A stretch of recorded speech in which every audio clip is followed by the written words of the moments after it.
mentioned in Trump's inaugural address. Okay. I didn't watch it. I took the dogs for a walk. So I was going to catch the highlights later, but I guess you'll have to summarize what they were. Oh no, just it's the basic thing. America first. This is going to be the best age we've ever had. Okay. He's declaring a national emergency at the southern border. There's going to be mass deportations, all that stuff. Okay. So my joke in the chat says payroll taxes ended. Has he proposed that? That would be news for I me. don't remember him saying that, but I wouldn't be surprised. Like I did. I was watching what I could, and then I'm like, since it's a day off, I'm with my children. Both are two. There's two of them that are 6, and one of them's 3. So someone's screaming or crying or anything. Yeah. Like, Yeah. I was hanging out with my kids, and then they went off with a friend, and then I took the dogs for a long walk. yeah, Now I'd like to take my dogs for a long walk, but I have to get some dogs first. Oh man. So Someone says tariffs are to replace the payroll tax. Yeah, that's bullshit. Oh, I mean, I'll be perfect. That's not possible. Like yeah, you cannot. The amount of money we raise with, let me pull my computer up so I can like Google stuff. Sure.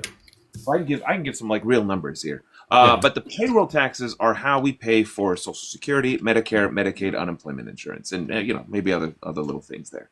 I can pull up some numbers. I know that our annual trade, it totals maybe like with the rest. Was that It's around 4 trillion, isn't it? 3 to 4 trillion. our annual trade 3 to 4 trillion? No, Yeah, I was going to say it's a little. I was going to say it's less than that. Let's Google it so we get the Yeah, I right was going number. to say it's about 2 trillion, but let's. I hope. Man, I could be wrong. Yeah, that's because there's net exports and then there's total imports. So total Yeah. imports is tax base for imports. Yes, Yeah, I can get it here real quick. Imports, I'm on Fred. Imports of goods and services. Yeah, 4 trillion, 4.1 you were trillion. right. So 4 trillion. Okay. Yeah, All so right. we import. I mean, the number grows every year. Inflation and the world economy grows. Both those things. Anyway, so we import $4 trillion a year. So, and that's with relatively low tariffs. We hardly have any tariffs right now. I mean, we have some more than we should, according to most economists. But that's 4 trillion tariffs. Once you impose, this is part of the contradiction. If your goal is to save American jobs, then you want very high tariffs. If your goal is not to disrupt the supply chain, so that wouldn't, therefore, the jobs, Yeah. you're not going to save any jobs. If your goal is to raise revenue on the supply chain, then you need really small tariffs. Yeah. So it's not clear what they're going to do. He's thrown out so many different numbers. Of course, maybe by the end of the day or by the end of the week, we'll actually get some things signed. But let's do some numbers actually. Like he's saying a 25% tariff, from like with our main trading partners like Canada, Mexico. So if our total imports are $4 trillion, 25% of that's 1 trillion a year. Okay, So that's how much. Yeah, and that's assuming. Well, that's assuming a bunch of stuff. Exactly. Number one, But that's with the best assumptions. Okay, yes, like yes. the what we collect from payroll taxes is what, $3 to $4 trillion. Now I gotta look that up. Just think like we collect 3 to 4 trillion. Our every year we spend maybe 6 trillion, so we're borrowing 2 trillion a year. It's something like that. Yeah, our payroll revenues were 1.2 trillion. Well, I'm surprised it's that low because What? our Social Security payments are 1.4 trillion. A Yeah. lot. Medicare is 800 billion. Medicaid is another 800 billion. So our social services are like $3 trillion, $2.5 trillion a year at the federal level. That. Okay, is that all wages from all money earned? Well, I'm on the Tax Policy Center. They're an excellent think tank for this type of Yeah. stuff.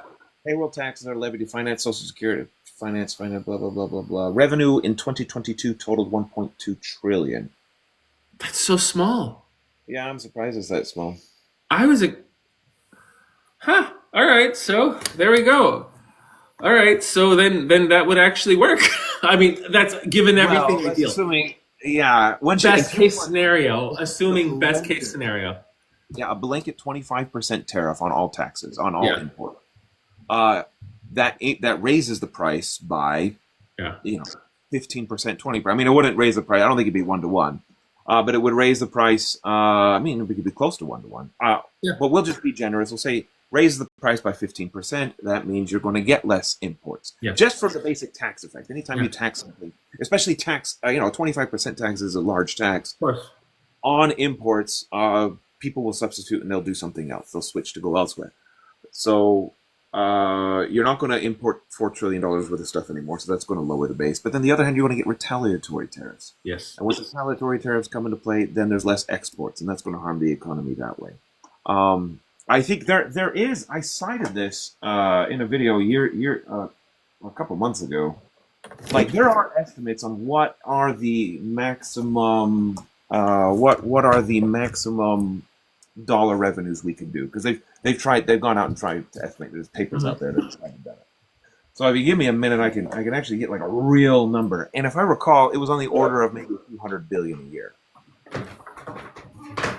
That's still such a crazy low number. I mean, yeah, you take your time, because like I want to pull up my computer too, because So our total tax revenue from wages, I guess all of the other revenue is probably corporate payroll tax, not income tax, not corporate taxes, not that. Yeah. Yeah, our payroll. I'm surprised by that too. I mean, this was a quick Google. So I have to look a little more carefully. Let me trade. Taxes, spending, regulation. Gotta go in the whole notes. Someone has been asking if I'm an Austrian economist. No, I'm trained as a mainstream economist in the school. Now my personal MO is I'm a big tent economist. I think everybody can contribute to the conversation. I think economists of all stripes have interesting things to say. But in terms of methodology, in terms of tools, statistical tools to analyze the world, mathematical models to organize those hypotheses, and how do you even organize that data? Yeah, I'm through and through a mainstream economist. But mainstream economics includes a wide spectrum of political aptitudes. While you're looking, I just want to add this. So even if all the payroll taxes were completely supplemented by tariffs, yeah, it's just like whatever, a 25 or 30% increase in tariffs, like if like that, ideally that actually happened, that means a 30% increase in the cost of imported goods for every sector in America that's reliant on imports, which is probably every single sector. So just that. Half of the imports are input goods. They're not final goods or services. They're intermediate. That's the thing. We import a lot of goods that we use to make the things that we make. So not only would it be a supply shock just from like what those importers need, it would be a supply shock transferred to the consumer. And a few months isn't enough time to prepare. Yeah. So okay. So US. I think the estimates I have seen for like how much would it affect the annual CPI, the annual inflation rate? It'd be like on as high as a percentage point to maybe half a percentage point. So I mean, it's not like going to give us runaway inflation, but it could be could be significant. And I just looked up, this is a quick Google search, but yeah, the federal government collected $4.47 trillion in revenue during the 23 fiscal year. I just didn't think that payroll was such a small piece. Well, it's a quarter of it. Yeah. Yeah. It's a little over a quarter of it. I mean, income taxes are a big chunk as well. So Taylor analysis says if you replace taxes with tariffs, you get more disposable income. Yeah, that maybe ideally if after like several years of the economy adjusting from a complete meltdown, maybe. But for those like for this year and the next year and however long it would take to handle a catastrophe equivalent to the Great Depression, it's kind of up in the air. I love it. I love it when people just think, oh, you just replace this number with that number and everything's fine. Nobody's going to be affected. Oh, okay, great. You're just asking for like, okay, like what, 20% of the American economy to dramatically shift. That shouldn't be a problem at all. Right. Yeah. I don't think massive tariffs would cause a huge recession. In fact, if it happened right now, like if it started tomorrow. No, I don't think so. You don't think that massive tariffs, if we did 25 to 35% across the board, You don't think it would cause a huge recession here? Well, I don't. I haven't seen any proposals of 25% across the board. There's 25% on Canada and Mexico. That's the threat, and then there's 10% on everybody. And No, 35% on China. So our top three trading partners, that's almost half of our imports. yeah, the part of the reason is America is a really, really, really big economy. So we Sure. import 4 trillion, but the economy is close to 30 trillion. Yes. It'll slow down growth, but I mean the economy is growing at 3% right now. So no, I would view it as a pretty big disruption. We would see it in the form of higher prices. Yes. We would see supply chain disruptions, but I think it would cause a modest recession at most. Wow. But like, I mean, don't like take into account like what would happen to the stock market value of the corporations that are reliant on these imports. Yeah, yeah, One, yeah, yeah, yeah. and most likely, like we would probably see bond yields start to go up again. Yeah. I And mean, I just feel like really, this is describing a recession. I mean, the economy is growing at 3% right now, which is and great for an economy our size to be hitting 3%. That's amazing. I don't. No, I don't see a great recession coming in the next year if this is implemented. No, no, I don't. Wow. I don't see 10% unemployment. I don't see that. No. What I do see is instead of growing at 3%, we would start growing at because remember if they're going to cut payroll taxes to offset this, the fiscal effect is pretty minimal. It well, I mean, depending. I mean, a huge supply chain disruption, but so we were having supply chain disruption still in 2021, and the Yes. economy was growing. So I don't know. America is an open economy, but we're so big relative to our trade that Yes. a lot of macro models are just closed economy models, and they kind of for America you can get away with that as a macroeconomist. Like This model. To hear you say this is so reassuring because that like I consider myself a bit of an optimist. Yeah. But I was like, I do, I think I've been saying we're going to get through this, and there's not enough evidence to suggest that we are in a recession or that we're facing an inevitable one. Yeah. Um, but I was under the impression that Trump's tariffs would like lead us towards a recessionary time. Maybe not the Great Recession. Well, yeah, I mean, it could depending on the size, depending on the abruptness. Yeah. If these tariffs are done implemented slowly, because I mean, businesses have been slowly preparing for them anyways, and Trump won the election in November, so they've already had a couple months to start prepping for this, to help alleviate the initial shock, and some of the quantity shocks would be alleviated by simply having higher prices. Okay. Sorry, my little one is just coming around. Like, hi Mila, you want to sit? You can sit, babies. So, now you're bringing this thought to my mind. Since we've been dealing with supply shocks since really what 2018, when Trump kind of went full on with the trade war with China, maybe we're just so used to them that we've become even more agile. And I think we are probably one of the most, if not the most agile economy on the planet. Oh yes, yes we are. Yes we are. I mean, You this is the know, testament of Europe. Europe is not agile, and they're going to fall behind this century. yeah. Oh, sure. And especially with their population decline.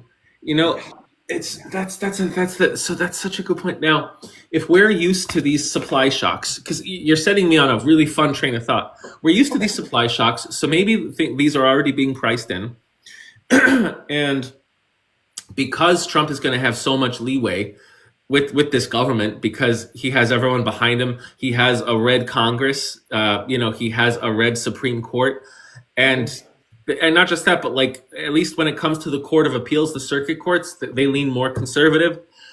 Like not the district courts, but that could change. So if he has this entire legal system in our government kind of more leaning like towards his team, plus this huge amount of popular support that he already has, plus most likely TikTok throwing in their lot with him, plus TikTok throwing in their lot with him, he can Okay, let's see. Yeah, sorry, Uh, your live paused. no, I know. I'm trying to get the image so I could share it with everybody. I finally Got found the paper. I have so many notes on this. It took me a minute, but I found it, and I'll see if I can get it on the green screen it. here. Sure. Yeah. We go. Yeah. Go ahead. Do your thing. Now I'm split screen, and then Yeah. No. hi, No. kid. We're staying here, baby. Yeah, but Papa still has to speak with his friend Chris. Yeah. Yeah. I love you too. People think we're talking like, oh, Smoochie. Okay, but anyway, I just wanted to say, so the fact that Trump has just every single avenue of support, he could really get Yes. away with a lot. He can Yeah, yeah. he can put the hurt of the American economy, and half of the country will be like, it's okay. Even more will be like, it's okay because technically, according to everyone, he brought TikTok back, even though he initially introduced the ban 5 years ago. You know, Yeah. so he could actually get away with this huge shift. And if he actually did manage, I'm not saying it's going to happen, but if he did manage to eliminate the payroll tax, that's a third term. He may die in office. No, I don't think so. You know what I mean? Kind of been going on this constitutional reform. I don't think. What was I that? don't think it'll happen. I don't. No, I don't think. I didn't think he was going to get reelected after January 6th, My 2020. prediction is within a year his approval rating will tank. I just don't find him to be sufficiently competent to keep it high. I mean, I think there was a large incumbency backlash across the globe due to the inflation. Inflation's largely over. If he implements mass deportations and mass tariffs, we're going to see a lot of economic harm. People are going to see prices go up again, and they'll respond to it within the 2 years. See, the only reason why I disagree is the zealotry that these people have for Trump, Chris. Yeah, but that's 30% of the country. That's not, those aren't large enough majorities. 30% of the country, but if he does work out a deal where people get access to their online crack, aka TikTok, that's another big thing that he could keep introducing. Hey, I brought this to you, I kept this to you. You know what I mean? It just, I mean, I know what you mean. If we do start to see prices rise, but even in 2018, 2019, when he launched the trade war against China, I kept listening to all of these like farmers, like, and small business owners who were like, hey, look, it really hurts, but we have to do this. Like Yeah. he convinced these people that this is just what we have to do. Well, It's gonna hurt now, but it's gonna be better later. Part of it is because he gave them huge subsidies. Even before COVID, because I know In 2018 he gave them huge subsidies, farm subsidies. When he put because they got hurt because they're exporters. Yeah. So he gave them, and when their exporters declined because of the tariffs, he paid billions and billions of dollars to prevent them from going under. I just want to write that down. Thank you. Trump subsidies. Okay. What's this? Yeah. Is this working? Am I working yet? Nah, it's not working. Yeah. This is me learning how to do all these tricks. I've never We'll done. figure it out. There's no pressure. Yeah, we're gonna get that graph so everybody can see the graph. There. Okay, that's working. Hit save. Now hit save. Okay. Yay! Okay. I have to do this palm trick. It's got to be so tiny. It's got to be really hard to see. All right. So this is the Journal of European Journal of European Economic Association, and the dark blue line is maximum trade revenue after retaliation, and the light blue is maximum trade tax revenue before retaliation. There we go. And the horizontal line is the percent of current government revenue. So, what do we say? We're raising $4 trillion in taxes. Yeah. And so this is an estimate. I mean, I think the paper is a couple years old, so But we're looking at. Can it see it there? USA's at the bottom. And Yeah. we probably could replace maybe 5% of our revenue, 3 to 5% of our revenue is kind of what they estimate. Not a quarter of our revenue. That's what the payroll taxes are. Payroll taxes are a quarter of our revenue. Yeah. You can't replace that with tariffs. So when I say it's impossible, like it's not even in the ballpark. Like because there's measurement error. Estimating any of these things is very difficult to do. But even if there's a lot of measurement error, we're not even close. I mean, Mexico kind of just interesting looking at the list here. Mexico could replace maybe 30% of the revenue with tariffs. But I think part of that is because Mexico's a huge trading partner with us. They, Yes. they they trade a lot more. They trade a much higher percent of their GDP than we trade in terms of percent Oh yeah. GDP. Over 75% of Mexico's exports come to us. Yep. Pretty sure that's Yep. the figure. Let me see.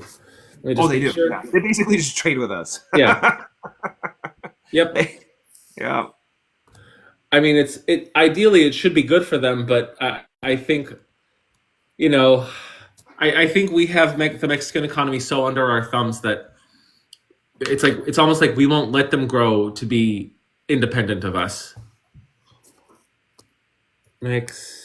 Mexico. Mexico. There we go. Can y'all see it? Someone said they couldn't see the I left see side. it. Yeah. This is such an awkward way to show a picture, show an image, but I don't know. The Keep green, your hand up there. yeah. All right, let's see. Where is my? So Peter says funding the government with tariffs is equivalent to trading payroll for a sales tax. It's worse than a sales tax. Yeah. So a tariff, like it's a good like meta.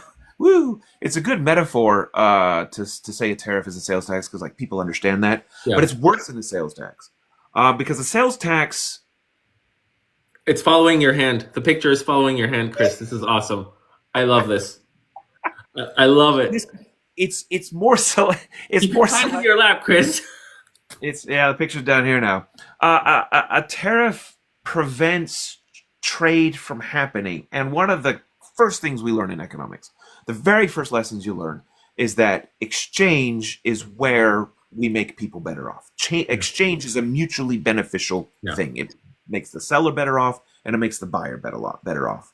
And a tariff, because it's only placed arbitrarily on arbitrary political boundaries. So see, the economy is, like your production function of the economy is all about where is it more efficient here? Where is it more efficient there?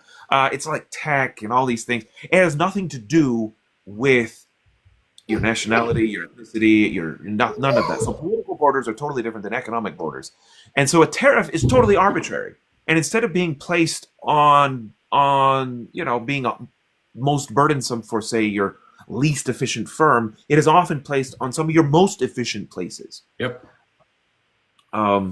And so it's a tax on all of us, where it's basically like saying, hey, I can make this, these headphones for $30, or I can make these headphones for $60. And you say, oh, well, let's go to the person who's making it for 30. A tariff says, no, we're not going to organize society that way. We're going to organize society differently. We're going to subsidize the people who can't do it as cheaply.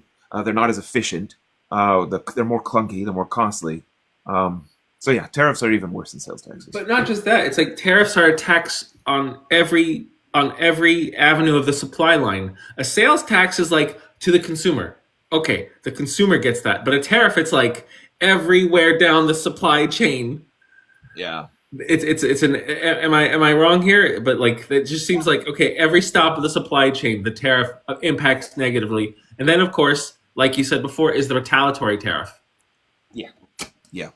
Yeah, there's no if you put a sales tax on something, there's no retaliatory sales tax. Yes, I was thinking that too. I just didn't say it, but yeah. But I want to go back to this. Okay, the reason why I'm gonna dwell on this for a little bit because it's on my mind. Again, you're actually reassuring me. Because like we seem to have inflation under control. All right, great. But I think the Fed did such an incredible job. They're getting they should be getting applauded every day. The fact that they kind of achieved a soft landing, they really did. But okay, and the Fed was able to do that through control of the money supply. I mean, they let between $25 to $100 billion a month in Treasury bonds come to maturity, along with mortgage-backed securities. Great. They raised interest rates. They dropped the money supply. Phenomenal. That's how they did it. But if we see inflation because of tariffs, it's not that easy for the Fed to manipulate the money supply to that extent because what was that? Yeah, they'll raise interest rates. Yeah. So a tariff, inflation caused by tariff is a supply chain disruption. Yeah. And the Federal Reserve operates on the demand side of the economy. So they could slow down the economy. They could be faced with that trade-off. Either, right now we're at 2.9 CPI, which is a little higher. We'd rather be 2.0% Sure. CPI. But let's say it goes up to 4%. They're raising rates. That's what they'll do. Yeah, And but that's the there'll thing. be So political pressure to prevent them from doing that. But legally, according to the current law, that's what they'll do. yes, exactly. They'll raise rates again, and I mean, if they have to dramatically raise rates again, then we have really bad actors like Elon Musk, Peter Thiel, because I blame them for what happened to Silicon Valley Bank. So I blame them for The connection between Musk and Silicon Valley Bank? the story is that I mean, and it actually no, this has been released because I've had some people in higher up positions, but but then I've also seen it leaked here too. Yeah, pretty much Musk and Thiel were in on a WhatsApp conversation about Silicon Valley Bank. This is right when the Fed started raising interest rates, and they started saying, yeah, this bank is just you know they're just going to run out of money. We're going to have a run on the banks because the treasury bonds just became like garbage, compared to what they were initially worth, which means these banks, like this bank, may not have enough liquidity to cover all the deposits. And because of a WhatsApp conversation, by Sunday, there was a huge run on the bank where they lost tens of billions of dollars. And if, So the underlying difficulty wasn't them. it wasn't That was really them. Silicon Valley's It was not a staged, it was an orchestrated run. Interesting. And But you're going to have a run. Anything could have caused a run. What's the counterfactual? What would have happened otherwise? Somebody would have started a run. well, the thing is, if it didn't, somebody would have started a run, fine. But the fact that the rumor of the run, and then the run all happened after. Because Elon Musk. Well, no, not yeah, sure, those guys, but it was also after the banking hours were closed. After 5 p.m., Uh-huh. there's nothing. There was an infrastructure for the banks to immediately get that emergency liquidity, and if they could have had that, the bank would still be running. What happened? Do you think they could have gotten the emergency Yes. liquidity? Yes, they could have. But so by the time Monday opens or whatever, you're telling me the prime because they got the emergency liquidity from the government, fine. Sure. But that came with all the That strings. was after. That was after the run. After. But you're saying the private sector would have given them emergency liquidity had it not been Monday, had it been Friday. I don't know if it was the private sector. The underlying fundamentals are still flawed. No, now again, this is a 3 year ago conversation, and then I just completely wasn't it? Or was it 22? 2 year ago conversation. Sorry, 2 year ago. I gotta look it up now. I don't remember. Dude, my brain is so shot from just running around because of the TikTok ban, and then we're not banned. I've been on so many different platforms. I've barely slept in the past 2 weeks. I haven't. Yeah. So March Sorry. 2023. Yeah. All right. So yeah, almost a 2 year conversation. And I don't know if it would have been the private sector. I actually no, I'm certain. Yeah, it would have been the private sector. They would have been able to cover anything that would have been lost before the straw that broke the camel's back. Yeah, but the fundamentals were flawed. The fundamentals were flawed because they were so heavily invested in treasury bonds, right? Yeah. I understand that. But even with flawed fundamentals, what could have been like what became a deluge could have been, I don't know, a puddle. Maybe.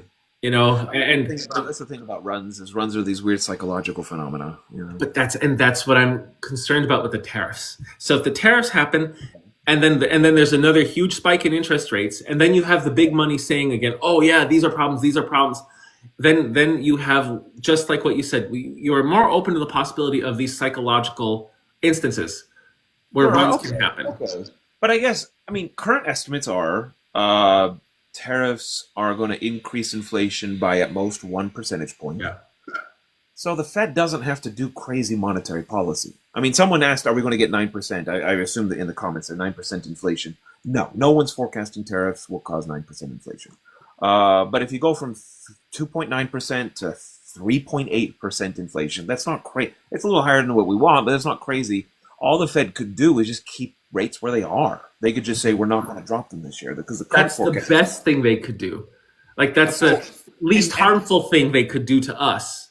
but even if they did have to raise them, I don't think that for 1 percentage point CPI, they'd raise rates by 0.5%. You know, we would. I don't even think rates would go higher than what they were.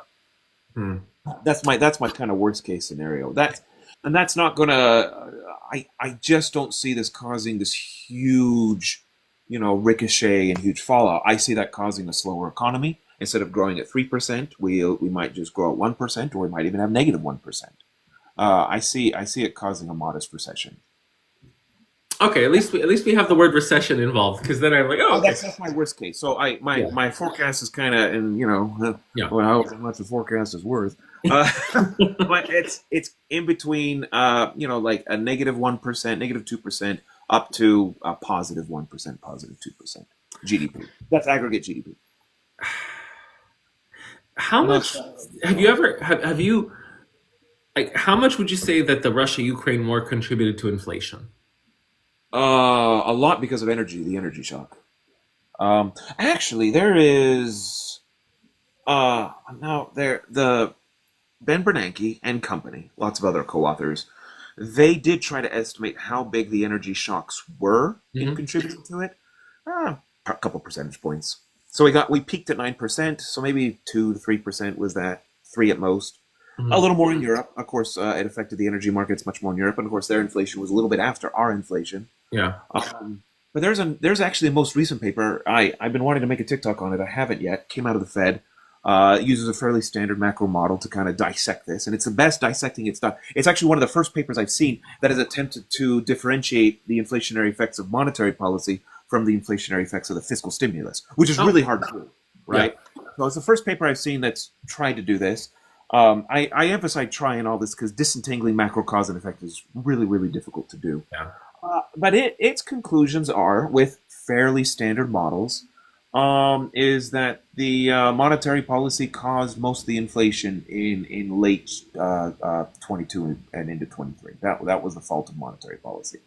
So fiscal policy affected it in 21 and into 22. Of course, June 2022 is when we peaked. Yeah. But they blamed it. They actually blamed it on the feet of the Fed more than anybody. And that the supply chain shocks were there, but maybe 2-ish%. Yeah. Well, because we increased the money supply from about 13 trillion and some change to over $20 trillion in like a 2 to 3 year period. So that's 50%. That's over 50% growth. Like that, we have never printed that much money. I don't know, maybe since the Civil War. Right. You know what I mean? You can do that if you're in a very deep recession. Like we did that in 2008, 9, 10, 11. We printed gobs of money and it couldn't even keep up with inflation. The inflation was too low. Yeah. So, I think that was the gamble. I think that's that. So when we say we should celebrate the Fed for a soft landing, we should. But I also think the Fed is somewhat responsible for a significant chunk of the inflation in the first place. Like, I think we might have peaked at 5 or 6% rather than peaking at 9% had the Fed started raising rates, a year earlier or 6 months earlier. I mean, even so, what they did to measure that is there's this thing called the Taylor rule. There's like a million different versions of the Taylor rule. I remember that. Actually, I remember the name, but I don't remember the details. Go ahead. Yeah, the Taylor rule is an equation, and the equation has the unemployment rate, or some measure of recession, on one hand. So if you have a high unemployment rate, got to lower the rates to help that. And it has some inflation gap. How far is inflation off from the target? And so we have to balance these two things. Yeah. You throw this in the equation, and it spits out an inflation rate. It spits out an interest rate, and that's what the Fed should do. It tells you, you have an equation, and so you don't. Yeah, I remember this now. So what the paper did is it looked at the deviations from the Taylor rule compared to what the Fed did. And the reality is the Fed kept rates too low for too long. They needed to have started raising them 6 months earlier. And it kind of uses that variation to then say, maybe 3 to 5 percentage points of our inflation were caused by that. Wow. Okay. I just want to write that down. Fed Taylor rule. I'll make a TikTok video probably this week because I read the paper and I haven't made it yet. But I'll make it this week. That's a great idea. Okay. going back to inflation because Yeah, yeah. I'm gonna beat this dead horse, Chris, until you take away all my fear. All right. So if we do impose these tariffs on imported goods, okay, great. That's maybe we can deal with that. But then if the rest of the world puts retaliatory tariffs against us, and one of our biggest exports is energy, Uh, okay, okay, all okay. right, then wouldn't that be an energy supply shock for a lot of the world? And wouldn't that lead to an overall increase, in energy prices? That's an interesting question. Remember, we are one of the largest exporters in the world now of oil, and we're the number one exporter of natural gas. We're the number one producer. That's true. Yeah, producer, Yeah, producer. Thank you. yeah. We produce more than Saudi Arabia. That happened in the past 4 years, actually. Yes. Did I But I say the don't. number one? Did I say the number one exporter? I meant to say we are one of the top exporters, but we are the Sure, number yeah. one producer. But I mean, the oil is pretty fungible, so I don't think if net Yeah, export or net import matters. I just think yeah. what is our contribution to the total global supply? 13.3 million barrels a day. No country has ever produced that much oil. No, that's true. That's true. And I give credit to three presidents. It's Obama, Trump, and Yep. Biden. All three of them Yep. good policies to help us get Yep. there. Yep. Well, maybe W. Bush because of ethanol, right? Because we produce a lot of oil with corn. Uh, Like half of our corn is to make oil. yep. So I Yep. mean that's a chunk, but it really took off with fracking. So I think Yeah. Obama gets more credit there. Well, at least he didn't get in the way, right? And that's Um, also sorry. no, go ahead. But that Well, was it's a also tangent. why we didn't need the Keystone XL pipeline because a lot of that oil was just coming from Canada. We would have put some of our oil from North Dakota, but like Yeah. we weren't reliant on that anymore. That was just meant to like bring the oil down to to the southern border, not even to our states.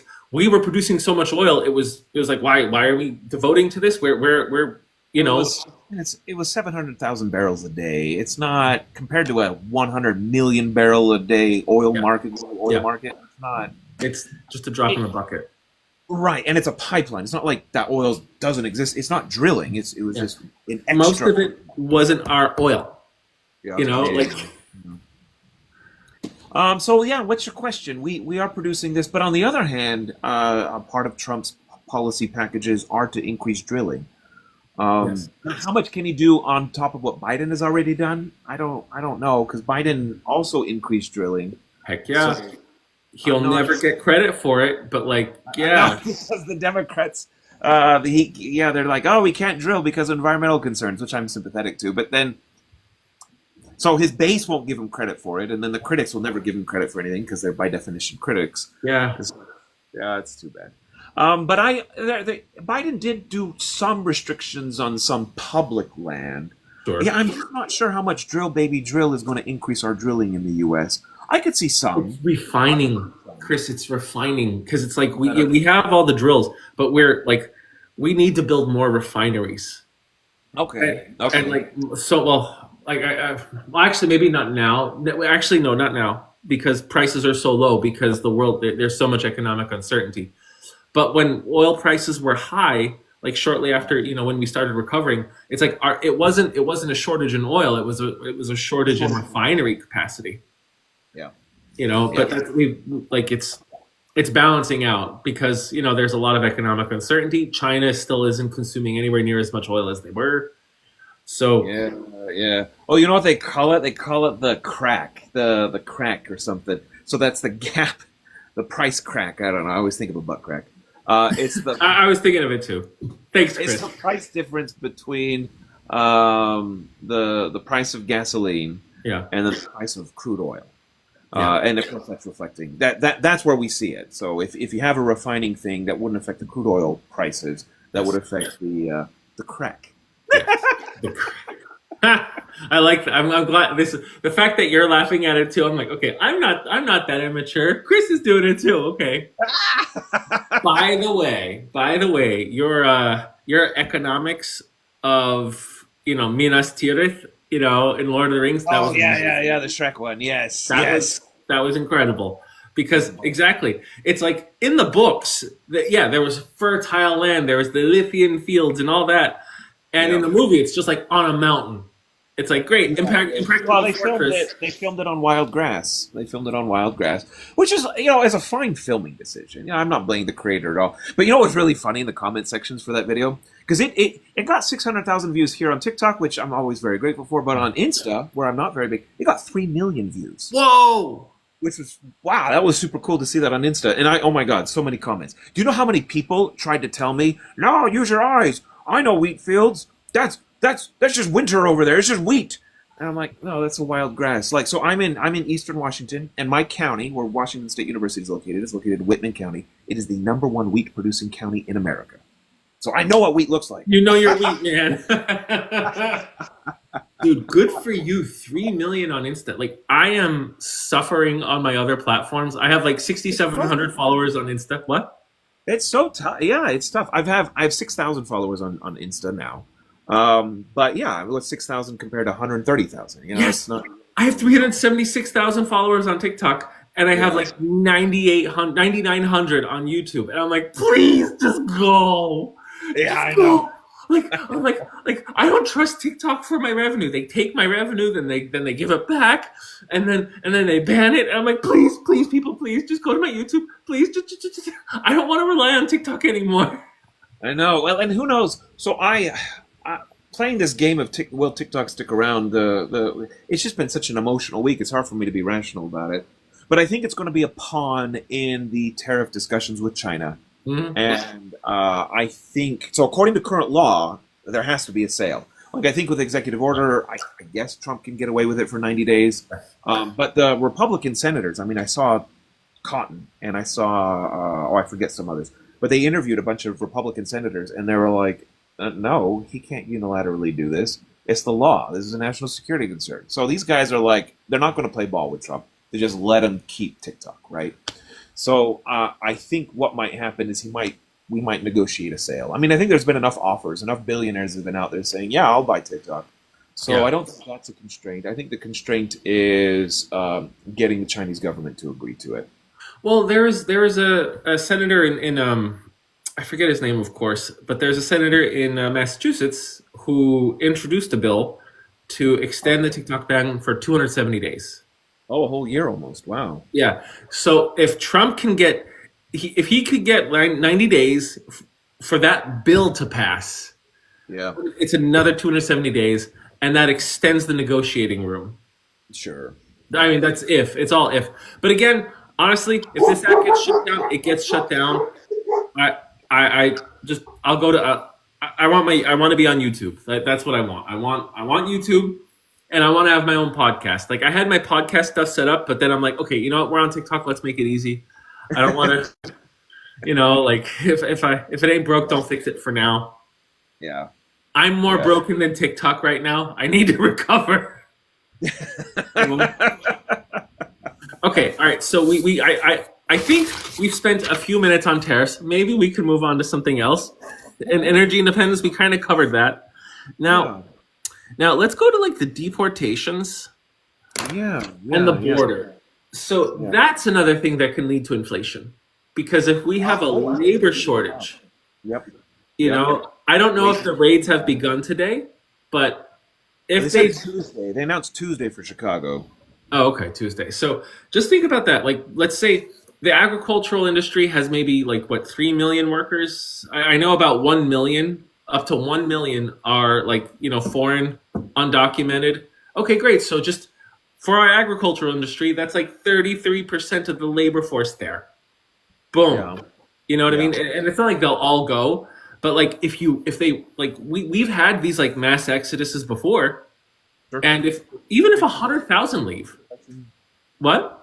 I mean, the 1950s, we had a huge one. The Great Depression in the 30s, we had a huge one. We exported, that's not the right word. There's a better word for it. Deported? Relocated? Repatriated. That's the word the paper used. Yeah. We repatriated or deported 400,000 Mexican Americans in the 1930s. There you go. It was a huge. It was 1/4 of the Mexican American population. Yeah. And so then we would have that, and then there's the construction industry, which has at least 1 million there. I don't have the exact numbers, but I know it's a huge chunk of that supply. Okay, great. So we have food, we have housing. And then we have the overall just help, like just the overall service industry, Yeah. which is made up of so many people from like Mexico and South America. And there's the entrepreneurial industry too. I mean, a lot of that's what they found. The paper that I read looking at the Great Depression, which there's a real labor like surplus, right? Yes. 25% unemployment. You would think deportations would ease employment constraints on the domestic born workers. And it wasn't the case. They found by 1940, because it was census data, so 1930 was the pre, and then 1940 was the post. And they found that in the areas, the counties or whatever that saw the most deportations, native employment got hurt. Because, and one of the mechanisms was less entrepreneurial, less business. Well, that's the thing. Immigrants overall are 1.6 times more likely to start their own business than someone born in this country. Yeah, yeah. Because usually the immigrants that come here, they're hungry and they know how money works. Yep. They know how scarce it could be. They know how it works. So they're like, okay, I get to go to a place where money gets to flow a lot more freely, and you just need to be like smart and diligent. Okay, yeah, I could do this. Oh, hardworking, great. I'm a slave in this country. I'll just work like a slave in that country, but be treated better. Wonderful, And Yeah. if you lose that, so we have a labor shortage, and then we could have native unemployment that way. That coupled with higher tariffs, what do you think now? Plus a raising of the interest rates just in case. Yeah, all this slows down the economy. I mean, but it's all a question of, well, number one, mass deportations of a million a year or something. He would have to get huge legislation passed, and these things would take a long time. Yeah. So all it is how quickly all this happened, and if it all happens a little more slowly, I don't think the macro effects will be terribly strong. Someone has a question for you. It's a soft Wayne. Awesome. Yeah. Where can they ask you questions about econ? Ask the question. Yeah. Yeah, where? But he probably wants to like directly contact you and ask you questions. Oh, well, ask it here, or ask it in a video and tag me. That kind of thing. Yeah. It's always easiest, because then I can just respond with a video there. If you want me to like make a whole video, tag me somewhere and ask it, or if you want me to do it now, type it away. So the deportation, I mean the events this Can I month. add one thing? I want to add one thing, just for anyone who wants to ask me a question. I get like 1,000 or something comments a day. If you really want to ask me a question, sign up for my Patreon for $1 a month. That's it. That's where I'm bottlenecking it, because I just don't have time anymore, Chris. I hear you. You're too big. You're too big. I mean, that's what she said. Oh no. Do you think so I'll finish my thought on the deportations. Right now they are planning raids in major cities, so Chicago, LA, New York, Houston, Miami. That will be disruptive. I mean, one of the reasons why we've had 3% GDP growth, and that's real GDP growth, that's adjusting for inflation, is because we over the past 4 years, we've had millions of immigrants enter the country and start working. Yeah. So, you can't get 3% growth without immigration. We stopped. There's not enough 18-year-olds turning 19. There's not enough youth who are getting older anymore. The domestic population has peaked. Yep. It's only 1.67 births per family in this country. There you go. All right. Recipe for disaster without immigrants. It's just so I'll phrase it as subpar. I'm predicting subpar growth. At least for, again, we'll see how big these are. We'll see what they ultimately decide to do. We'll see what the farmers start saying. And the farmers hire these people. So what are the farmers going to start saying? So we'll see how big it actually is. Farmers have been talking about this for like 14 years. They've been begging for immigration reform. Yeah. So we'll see how far they actually take it. Anyway, so the question was, do you think the Europe economy is improving or declining? Not in a recession. They are flat. Anemic. Anemic is how we do it. Maybe they'll get a recession. I mean, there's a number of causes from this. I mean, in the case of England, Brexit has been harming them, but also Russia. I mean, London was like a playhouse for these Russian billionaires, and it was affecting GDP positively. Yeah. But Germany's being hit by China now entering more advanced manufacturing, and that was kind of Germany's powerhouse. So now they're competing with China for the world's advanced manufactured goods. So Germany needs to redo. They got to focus on something else. Yeah. Yeah. Or they just let China keep imploding in on itself, you know. I I don't mean, think. it's like it's like China is so impressive in so many ways, the way they've managed to just grow. Like I mean, they went from being 90% illiterate like 80 years ago to like over 90% literate. That's incredible. Like that's such a huge jump. They've taken so many people out of like mass poverty. Like they're the jump that China made is nothing short of phenomenal. But a lot of mistakes have been made. I mean, there was the Great Leap Forward, which killed what 60 to 70 million people. There was the Cultural Revolution, where they killed like their best and brightest, and then there was the one child policy from 1980 to 2015, where okay, great, they only had one child. There's not enough people to replace the current aging population, and unfortunately, a lot of Chinese people preferred to have sons instead of daughters. So if a daughter was born, you just go okay. And if you just look at the metrics, between the age of like let's say 15 to like 40, there's like what 1.2 to 1.3 men per woman. That is so disproportionate. And their birth rate is like I what? think Amartya Sen very famously estimated 100 million missing women in this world Yep, because of infanticide, most likely. yep, yep, yep. And so, okay, great. It's like they've already seen the population drop by a few million year by year since like I think 2021. Oh yeah, 3 years of population three decline. years. I read one wild report saying China actually overestimated its population by 100 million people. But I need to see. It was a wild report. I It's need pretty to see hard to more do. column. I mean, they're not that poor. They're not that. They have a Yeah. bureaucracy. But it's just going to get worse every single year, and by the year 2030 or 2040, like there's going to be like 450 million retired Chinese people. 400, that's greater than the population of the United States. Yeah. So they're in more of a Well, pickle. I think they've still. I mean, their GDP per capita on PPP terms is still 1/4 less than that of the United States. Yeah. So they have. They could be super underneath potential and still growing, still growing. Okay. So you think even with all that going against them, they can still. They're so poor today. I mean, obviously they're a lot less poor than they used to be, but they Sure. are. I mean, in all this like red note stuff, I'm like reading more like Chinese statistics. 900 million Chinese make less than 3,600 US dollars a year. Yeah. Yeah. So 900. That's how how much potential that is. Lost There is potential. there is a Even lot if of potential. even if they're messing all these other things up, if they just do half-ass job, there's so much potential there. They could still keep growing. They have a limitation with food though. They are now 69% self-sufficient with food, and the number drops every single year. So if these people they start making more money, they start demanding a higher quality of life. There is Yeah. only so much like land and agriculture to adequately feed these people. So that's another. But the population's declining. But you're saying they're just going to Yeah. eat more food? What was that? Are they going to eat more food? Well, I think when you start to if your income goes from 3,000 to 4,000 or 5,000 a year, yeah, you probably want to eat more than whatever the standard staples are.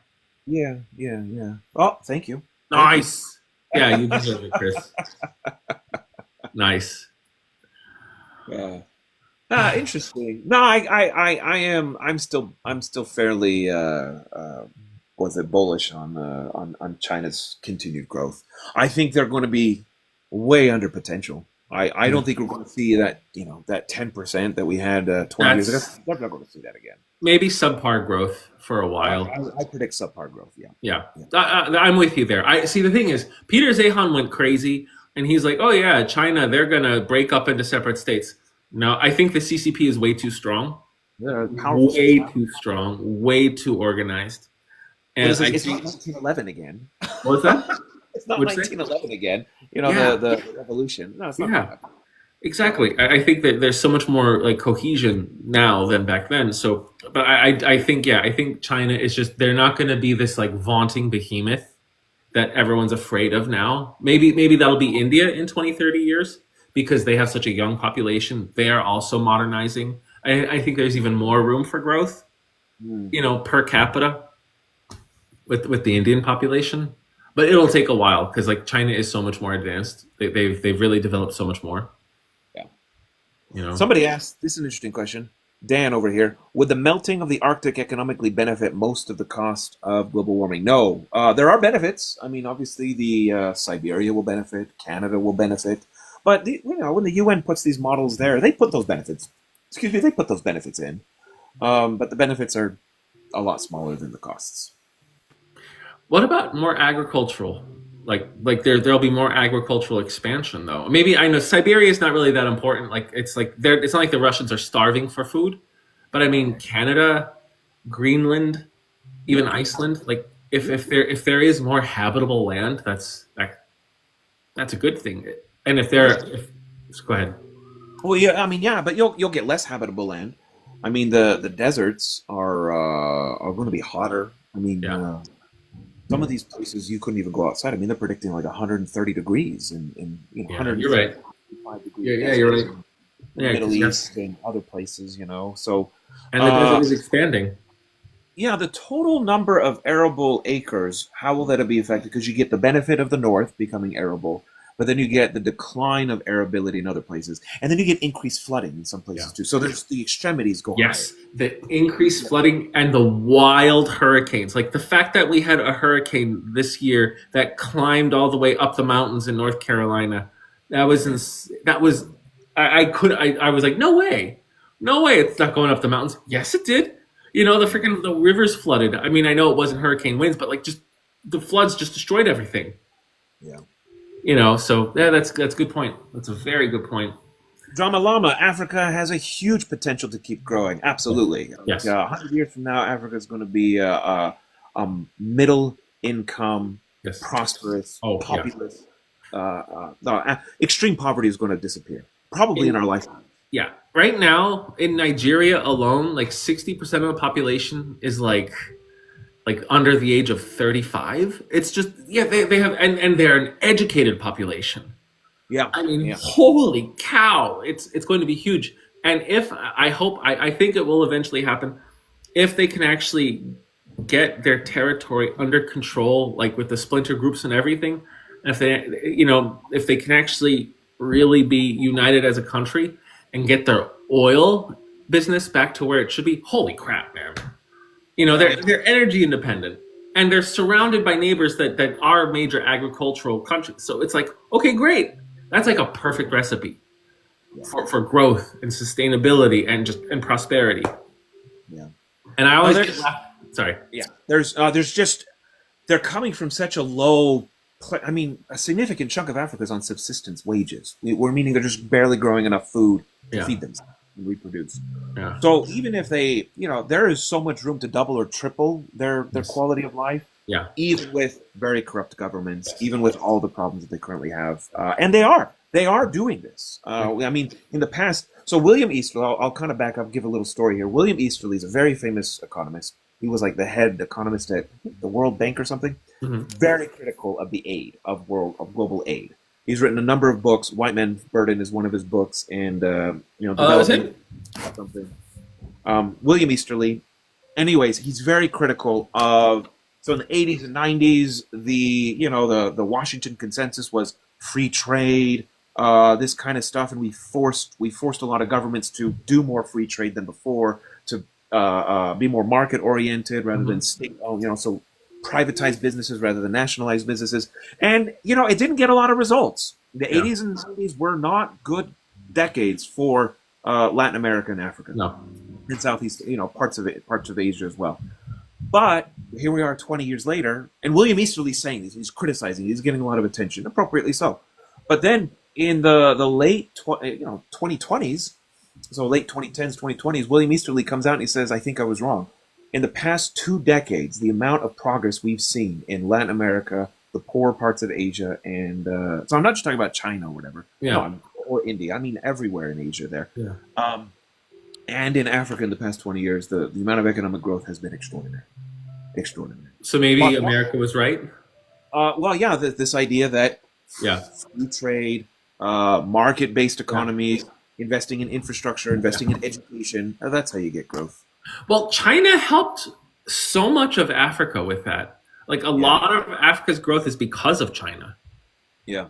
Just like they're the ones who are building so many. Like they're building roads, bridges, highways, ports. Yeah. I mean, I don't get me wrong. They're doing some dirty, seedy, underhanded stuff. But I Yeah. think that the benefits for throughout the generations, the benefits to trade. I think it's like America should have gotten there first, but I think America's playing this game where they're like, okay, fine, China, you could build everything. We'll capitalize off of it later. Like we'll get these countries out of your debt trap and just trade with them. That's what I would do. If I had no conscience, that's exactly what I would do. Interesting. Like I feel like what America does, don't get me wrong, America makes a lot of stupid mistakes, but I think we do a really, and you've heard me say it before, we do a really good job of posing like this imbecile giant. Oh, sorry, hold on. Are we good? Yeah, I'm good. I'm good. Sorry, Okay. just TikTok just warned me that I've been on for an hour, so yeah, I should get off soon. But like America does a really good job of playing like they're this giant idiot who doesn't know what to do with their own hands. Yeah. But look at what happens. Like look how things just kind of fall into America's favor over time. It's like okay, all right. Like, do they have some crazy AI? You know what I mean? Like that's just kind of saying, hey, do this really unlikely thing that's going to make you look so stupid. Okay. But go ahead. I mean, Have a specific example? well, sure. Like okay, the Vietnam War. Okay. Well, Okay, I mean very little is good. We were we all pretty killed. bad there. What was that? Yeah, we were all pretty bad there. We were horrible. Yeah. Horrible. And now we have favored nation status with them. Number one trading partner. They're one of the fastest growing economies. It's like, what the Well, hell? they liberalized. I mean, this is what was happening across the globe. Deng Yeah. Xiaoping in China did this, and yeah, Vietnam did this. So there's still a communist party Yes. in name, Yes. but the economy is capitalist. Yeah. So Or yeah, I mean, even or go ahead. even with like what's happening with Russia. Like I think before Russia invaded Ukraine, I think Russia was still the number one military threat to just Western interests in the world. They still are, but they're so weakened. They're so horribly bled dry. I mean, they've switched to a military economy, and a military economy like exponentially increases their amount of oil consumption. And guess what? The refineries and oil stores are just being completely obliterated by Ukraine. Russia's lost over 850,000 troops. They've lost so much against a country that's so much smaller and nowhere near as powerful. Yep. So, and by doing that, China loses its like ace in the hole ally. You know, Okay. it's Okay. like because China could be like, okay, wow, screw you, America. We have like us and Russia. We're so like we can take you on. And don't get me wrong, Russia still has power, but nowhere near as much as they did before February of 2022. Sure. And Sure. that's just, they've been cut off from their access to the U.S. dollar, and the world's kind of like, okay, because Russia can no longer issue dollar-denominated debt, which is what they were heavily reliant on in their economy, and they're so reliant on China. When I was at the NATO summit, they were saying between like 50% of just their overall goods, like for all equipment, was coming from China, Sure. Sure. and I think that number's increased. So it's like it weakened Russia. It did embolden China. It did help China because China gets all this energy and everything, but we really defanged a very potent threat. Yeah, I think so. I mean, they the Russian economy, it's $2 trillion. That's the size of Texas. That's the size of Canada. It's almost, I don't know, 15% the size of China or Yeah. America. Yes. Or America. It's so they they've never had that much power. They get far more attention than I think they deserve in Hmm. terms of economic importance. But you are right. We all thought that because they devoted so much of their economy to their military, that it'd be more of a threat. I mean, that they're not anymore. Yeah, they're Yeah. slow. It's all Yeah. wonderful. I mean, So North Korean troops are dying in for them now because they couldn't supply enough of their own. yeah, it's like Russia's going to look incompetent for generations. Yeah. And then not just that. but like that's like one little thing. But then also the fact that that Assad's regime fell. Oh, Like yeah, right, right, so, right. Iran and Russia heavily rely on Syria. Like Russia relied on Syria to project power outside of Russia into the Mediterranean. That's gone. It's gone.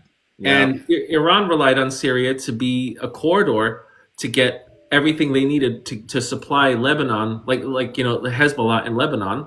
What's the relationship between Iran Hold and on, Russia? give me 1 second. What, oh, okay.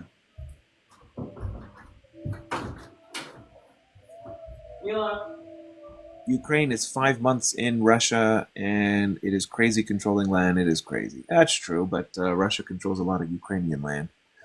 Vietnam lost from both ends. Oh, sure. Sure. I mean, yeah, they defeated the United States Army. Everyone wants to say, "Oh, the U.S." I've heard this line that the U.S. I'm listening. retreated and they never lost. I don't know. I'm just responding to comments here. Oh, one other thing I wanted to say is Syria was also like they also produced a lot of chemical weapons and a bunch of other munitions for Iran, Okay. and those have just been destroyed. So that is like I did not see that coming. The funny thing is I said like about a month and a half before Syria fell, I was like Turkey's going to backstab Russia. I was like Turkey's going to do something because they're playing so nice with Russia.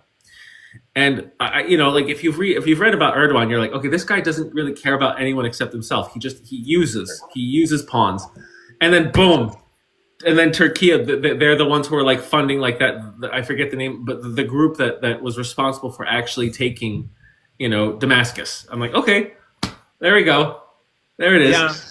Yeah. So, what do you predict? Because there was a lot of coalitions among the Syrian rebels, but it was very interesting to see this like former ISIS guy talk like an urban planner Yeah, and like a multiculturalist urban planner.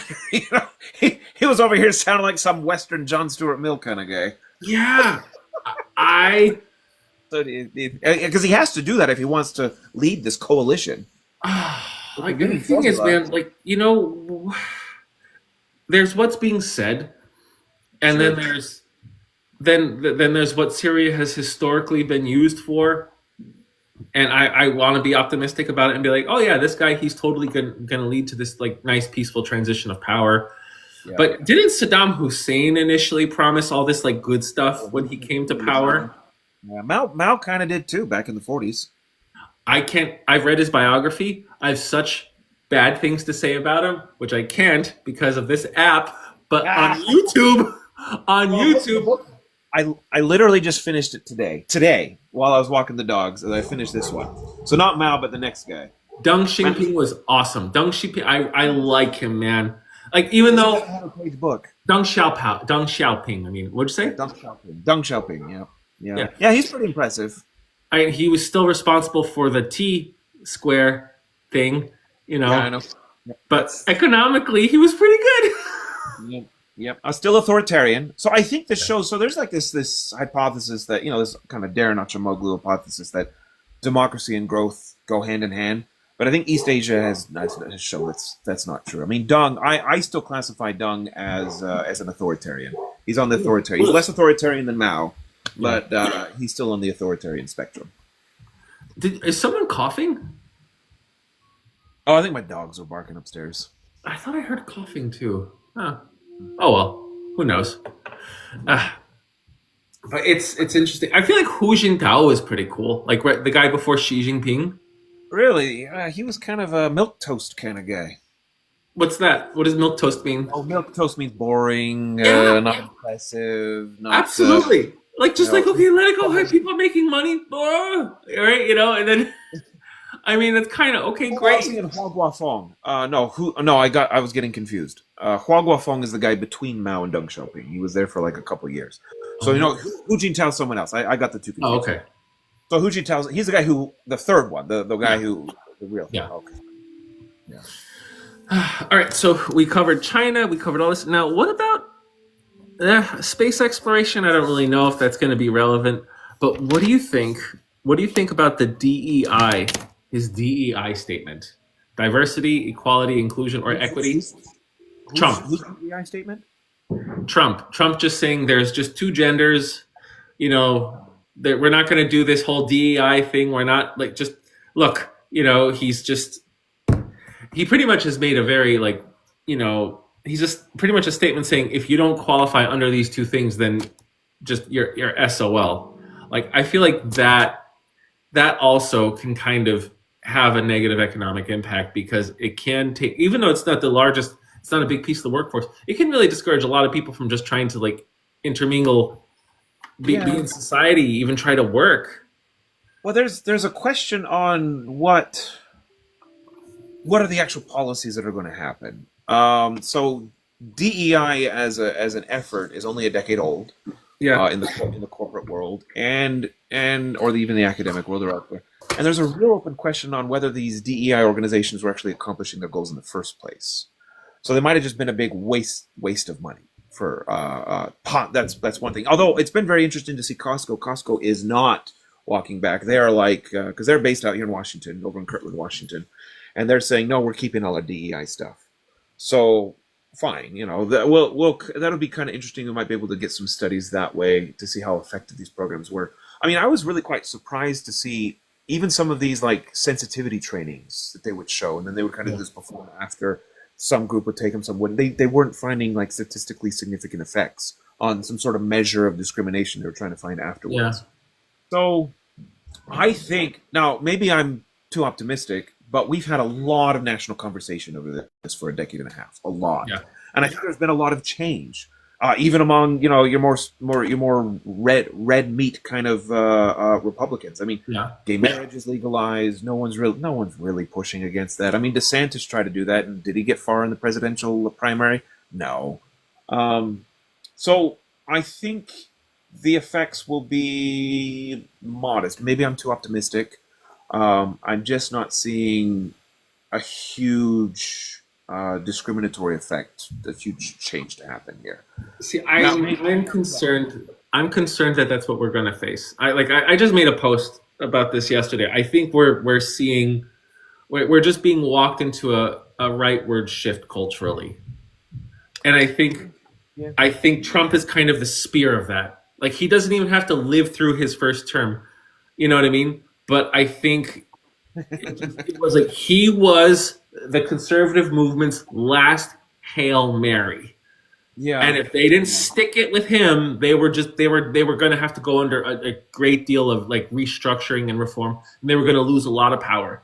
And no, Trump actually pulled it off, and so did Congress. And he got the fact that just again, I said this, but TikTok, you open the app and it says thanks to Donald Trump, the app is up and running. So 174 million people just got like an endorsement to Donald Trump. So the fact that, and I think something was worked out. I don't know who TikTok is going to, but I think clearly TikTok is like, okay, we'll support you. Like we'll do this. We'll cooperate with you if you let us keep making our money here, because like America is one of TikTok's largest sources of revenue. Sure. So it's like, okay, but great. Let's go back to your original point. What policies are we looking at to change? I mean, there's a lot of questions about just gay marriage or discrimination based upon your sexuality. I'm just not seeing a lot of that changing. Maybe I'm too optimistic. Did you see Roe versus Wade changing in 2016? Well, yeah, but that was upheld by a Supreme Court. Roe v. Wade was not a piece of legislation to begin with. Sure. Okay. We have, I mean, the legislation protecting. I mean, didn't we pass a protection of gay marriage? That I didn't. I don't know if I really. Let's see. Romney was even pushing for it. Yeah. The protect marriage. I don't know. I'll let you Google it because I don't even know what to search for. But so my point is, I think the boundary. I think the debates are going to be around youth issues and transgender. I think it's going to be around sports and transgender. And these are areas where even the Democratic base is not of one mind. I mean, a lot of these Democratic senators have come out kind of saying the conservative line on minorities and transgender or sports and transgender. Okay, so here we go. What happened? It said Gay marriage legislation in the United States was legalized in 2015 with the Supreme Court case Oh, yeah, Oberfeld. No, but what about versus Hodges. legislation? I thought we passed legislation in the past 4 years. Uh, It would did have you- been, should have been under uh, Biden's first 2 years. yeah, let's see. Oh, okay, wait. I don't see Mike Johnson approving that. RFMA officially repealed. DOMA requires the federal government to recognize same-sex Respect for Marriage Act. It wasn't ratified, says John Sanchez in the comments. Well, They couldn't get It was signed into law by Joe Biden. So I guess that was it. that Um, was it. So what's that one called? the Respect for Marriage Act, RFMA, and it repeals the Defense of Marriage Act. Yeah. It requires that the federal government and all states, territories to recognize the validity of same-sex and interracial civil marriages in the United States, protects religious liberty. All right, so what the heck? So what does this even mean? Yeah, I think that's one reason they were able to get, because they had to get Republican senators to vote for it, and I Yeah. think it included some religious protections from it. So yeah, Okay. Yes. Yes. So gay yeah, you're marriage is right. not built off of Oberfeld anymore. Gay marriage is legislated law of the land. Yeah. Okay. So there you go.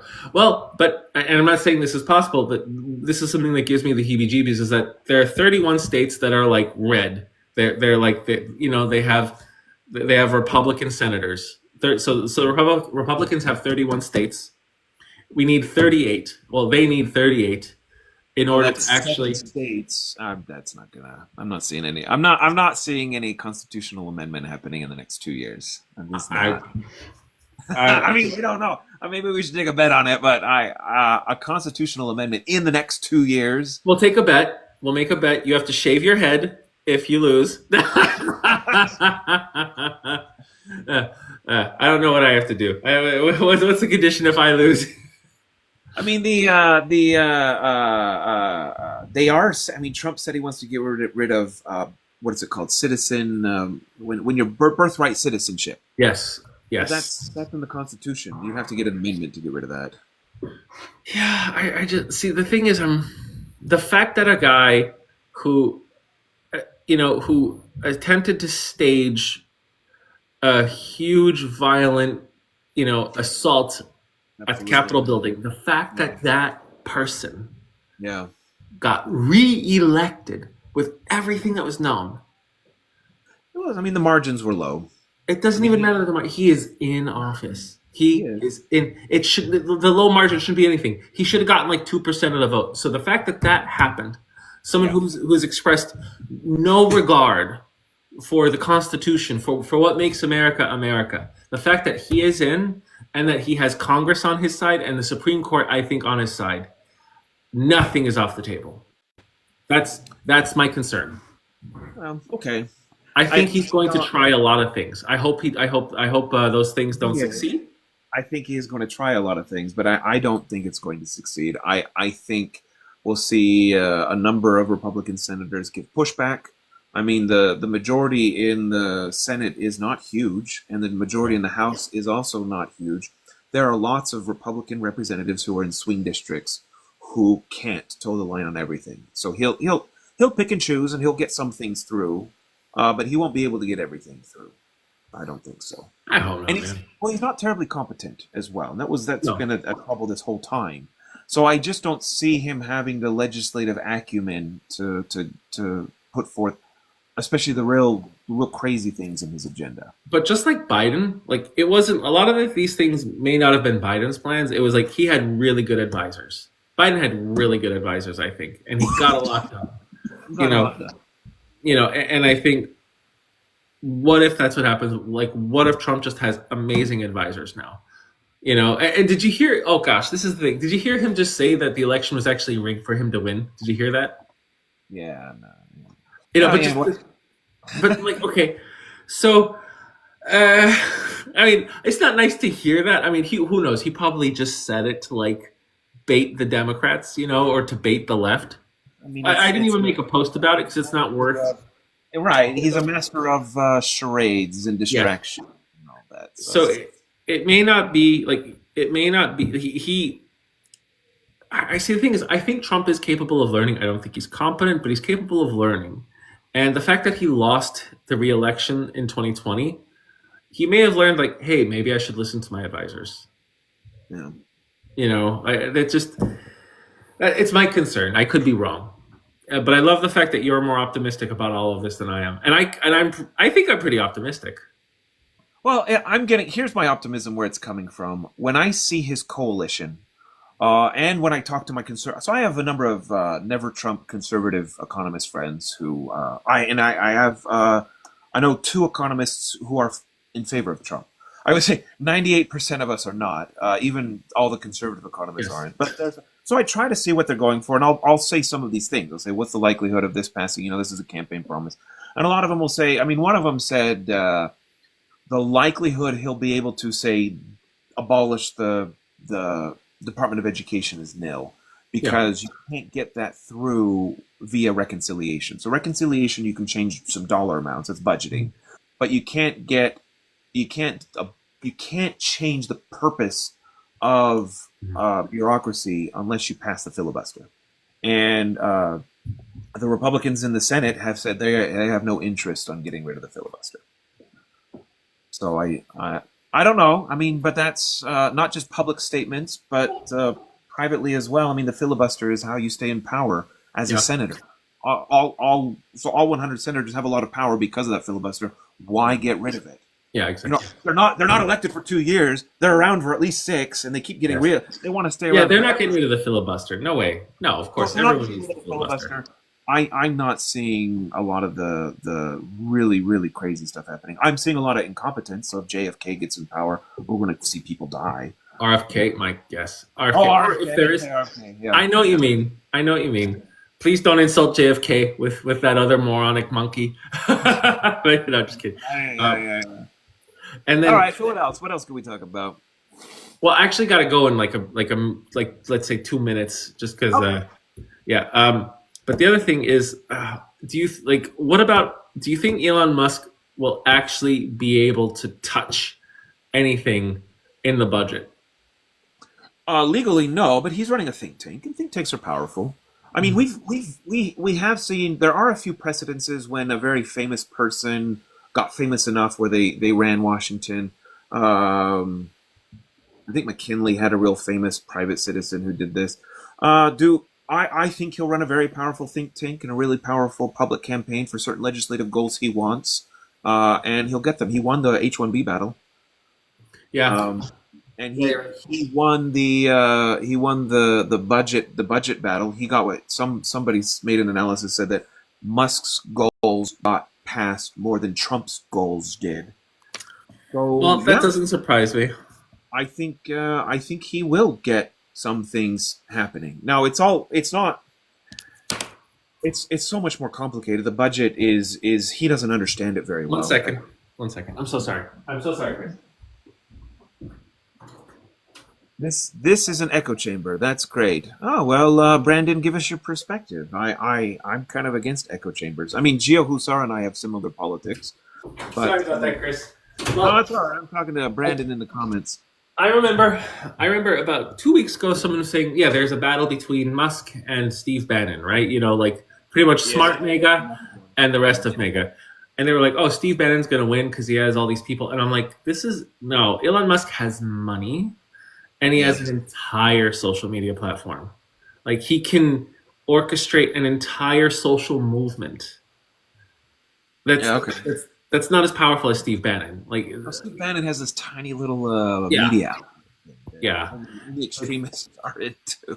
And also, I mean, whatever you want to say, Elon Musk he's very resourceful. He's I don't care much for the man, but he has some smarts. He's very resourceful. I mean, just he's the reason why Trump won, I think. Certainly one of the contributing factors. I mean, certainly him buying Twitter and changing the Twitter algorithm. Was a huge contributing factor. I think that one of the biggest shifts was the Silicon Valley shift, not just Musk or billionaires like Peter Thiel, but I think there's a lot in the Silicon Valley culture. We're talking about the regular workers there shifted over the past 4 years, and I think that had a huge influence as well. Did you hear when JD Vance around, I think it was October or maybe it was September, where he said, "We just need a new elite." He's like, "There's the old elite, and then there's the new elite, and the new elite is more techie and all this stuff, and that's what we need." And I was like, "He just said that out loud." Well, Just that's a. I don't know. There's always an elite. We've had an elite for 6,000 years, so I don't think that's controversial to say there's an elite. Um, yeah, yeah, but just I mean, I think it's just letting a lot out of the bag. It was interesting to hear, okay. you All know. right. I don't know. He's trying to change the global order. So the global order's been around since World War II, and they're trying to push back against that.